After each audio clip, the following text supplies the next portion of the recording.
Should I stop masturbating when I'm breaking free from porn addiction? This is the topic we're going to be covering on the Unhooked podcast today. So stay tuned. 1, 2, 3, 4. Hi, I'm Jeremy Lipkowitz, and with over 12 years of meditation experience as a mindfulness trainer and coach for high performers, I've become obsessed with helping people break free from compulsive, unhealthy behaviors and addictions and step into a life of true freedom so that they can finally become their best selves and cultivate deeper and lasting fulfillment. I've created Unhooked, the Breaking Porn Addiction podcast, to give you simple, actionable, step-by-step strategies to master your mind and optimize your life. This is Unhooked. So welcome, ladies and gentlemen, to another episode of Unhooked. I'm your host, Jeremy Lipkowitz. And on today's podcast, I'm going to be answering a question that I often get from men who are starting their journey of breaking free from porn addiction. And this actually comes from a listener, someone who submitted a question over Instagram. And so I want to read what this listener sent in. Hi, Jeremy. I recently found your podcast and I found it both very inspiring and motivating. I'm dealing with my own addiction right now. And although I have had cognitive behavioral therapy, and for the most part, I'm often able to withstand urges, I find myself occasionally falling into them due to a plethora of reasons. Sometimes I slack on my regular routine, which makes my overall control or mindfulness lack. Or sometimes it's just temporary situations which lead to it. For example, living alone for a few weeks and feeling a bit lonely. I've developed a good response pattern to my mind state when I have a relapse, but one thing is inconsistent deliberation. When first going cold turkey off porn or illicit images, should I completely stop masturbating as well? I'd love to hear your take, as masturbating can be healthy, but it is obviously linked to the same neural pathways as porn or illicit images. So is taking a long break from it alongside porn the best option? So this is the topic we're going to be covering today. Again, it's something that comes up for a lot of people. They realize the harm of porn and they want to break free from porn. And they're wondering, should I also stop masturbating when I'm breaking free? So the question is, what do you do? Well, in my opinion, and I'm just going to give you my opinion, I'm not saying it is the only right opinion. As I'm going to talk about later in this episode, there are some different approaches and there are different nuances to it. There are pros and cons to each approach. But in my opinion, it's not necessary to quit masturbating when you want to break free from porn. And in fact, I typically recommend allowing yourself to masturbate when you're in your early stages of recovery, to give yourself that freedom to masturbate as much as you want. And I'm going to talk about how to do that in a skillful way soon.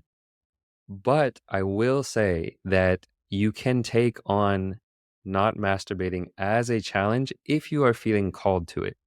And at the end of this podcast, I'll mention a few reasons why you might want to undertake this as a challenge or an experiment and how to do that successfully. So first, a little more info about why is it not necessary to stop masturbating. The main reason is because masturbation on its own isn't an unhealthy behavior. This is something that is so important to understand, particularly in my approach to recovery from porn addiction, is that we are sexual beings. That does not make you a bad person. It does not make you a sinner. This is not a religious approach where we're saying if you have sexual thoughts, then you are sinning. That's not the approach that works for me, for many people who are listening to this podcast. And instead to embrace your sexuality, to understand that sexuality is a beautiful part of being human. And masturbation is one component of that. And it can be unhealthy, but it's also can be very healthy, masturbating. So what we're talking about here is breaking free from porn addiction and breaking free from addiction or very unhealthy behaviors. When we're looking at masturbation, it's simply hard to be addicted to masturbation without porn. This is something that's very important to understand. For most people, their whole life, they've been intermingled and intermixed. Porn and masturbation have been almost synonymous. When you have one, you have the other. But what we find is that if you remove porn, it is very hard to overdo it on masturbation. It's very hard to get it to the place where it is causing major harm in your life. And then what's more true is that the influence of porn is what's causing most of the damage.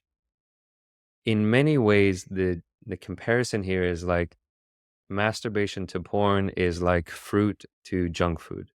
You know, it's hard to overdo it on fruit. It's hard to binge and get completely obese if you're just eating fruit, because at some point you can only take so much and your body just doesn't respond to it in the same way. But with junk food, with potato chips and chocolate and cookies, you can just kind of keep downing it. The same is true from porn. Even when you are no longer genuinely horny, you can just keep going. You can spend hours and hours a day. And also what we see again with that habituation is you end up getting into more and more extreme things. And so these are some of the harms of porn addiction that is hard to actually experience with masturbation. I will say that there are cases where masturbation can become unhealthy when it's not linked to porn, but those are very rare, and chances are you are not going to get to that place. The other reason that I don't recommend people trying to stop masturbating while they're quitting porn is that it just makes it more challenging. One of the important things when we're talking about recovery science and habit change and lasting behavior change is in the beginning, making it easy for yourself. Making the steps small so that you can get those wins and you can see progress. If you try to bite off more than you can chew in the beginning, it's going to be defeating. You're going to lose confidence because it's just challenging. It is very challenging to break free from both porn and masturbation in the very beginning. Again, later on this episode, I'll talk about why you might want to do it, but just understanding you don't have to. And that the more important thing is to break free from porn, which is causing more of the harm in your relationships, in your mind, in your mental health. So again, going back to habit change and the science of lasting behavior change, making it small, making it easy. The first thing you can do is just stop watching porn. Your body's not going to be able to overdo it on masturbation alone. What I like to tell my clients when they're doing this is let yourself masturbate as much as you want in the early stages. What you'll find is that if you can't masturbate without porn, then you're not genuinely horny. And if you can masturbate without porn, it just means that you might be horny. And again, you're not going to overdo it. So giving yourself that permission is very helpful. Now, that being said, what are the reasons that you might want to try quitting masturbation at the same time? Well, a couple reasons. One is if you are interested in the topics of semen retention, if you're interested in these topics of sexual transmutation, they can be interesting things to explore. For some people, it's a lifelong practice that they get into semen retention. For some, it is an experiment to see, what is it like to explore not ejaculating for 30 days.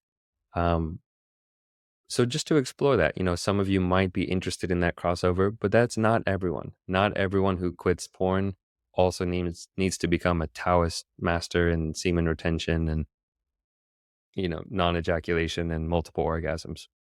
It's all power to you if you want to get into that, but you don't have to. The other reason you might want to get into it, try breaking free from masturbation when you're breaking free from porn, is if you do feel that for some reason the masturbation itself is unhealthy or causing major harm in your life. An important point to pay attention to here is to make sure that this isn't coming from a place of sexual shame, that it's not coming from a place of thinking that fantasizing about women is a bad thing, or that having sexual thoughts is a bad thing. Because one of the most important things you can do in your recovery is to make space for your sexuality, to understand it's okay to have sexual thoughts. It's okay to fantasize. It's okay to be attracted to other people. What we don't want to get into is, falling too much into the lust And, I'm going to do another podcast episode on the difference between lust and attraction because they're important to understand. But just understanding that having a sexual attraction to other people is fine. Fantasizing is fine. Doesn't make you a bad person.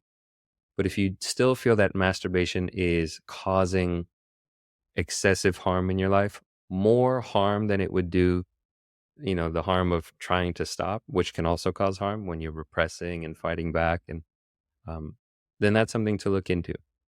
So again, the reasons you might want to try is if you're just curious about, breaking free from masturbation as well. If you're curious about semen retention, that's those are some reasons you might want to get into it. So to wrap things up again, my recommendation, if you are quitting porn, if you're going cold turkey, don't worry about quitting masturbation. And in fact, allow yourself to masturbate as much as you want. You won't be able to do it. Again, it's like you can't get obesely fat if all you're allowing yourself is to eat fruits. Fruits, you can only eat so many mangoes before at some point your body gets bored of it and you just don't do it. But with potato chips, candy, cookies, chocolate, you can just keep going. So I hope that's helpful in understanding the difference there. So for all of you out there listening, I hope that gives you some insight on this topic of the difference between masturbation and porn, and should you stop masturbating when you are quitting porn. It's not necessary, but you can do it if you want to explore what is it like to break free from this? What is it like to look at my relationship to masturbation, or to look at my relationship with ejaculation, semen retention, all of these things. So that is it for today. I hope you've enjoyed this podcast episode on Unhooked. And as a side note to this particular episode was inspired by a listener, someone just like you, who wrote in on Instagram and just sent me a DM and said, "Hey, this is something I'm curious about." And so if you have a question that you would like answered, send me a DM. Go ahead and find me on Instagram and just shoot me a message and say, "Hey, here's what I'm struggling with. Here's a question I have. I would love to hear your advice on it." And I just may turn it into a podcast episode. As always, if you enjoy these podcasts, please consider giving it a review on Apple Podcasts. I know it is a bit hard to find how to give a review on Spotify, if it is even possible. But if you can leave a review on Apple Podcasts, or maybe send this podcast to a friend who might find it helpful, it would mean the world to me. It really does help a lot. So that's it for today. It's a beautiful sunny day in Amsterdam, and I am going to go to the rock climbing gym after this. So with that, without further ado, I am signing off, and I will catch you guys on the next episode.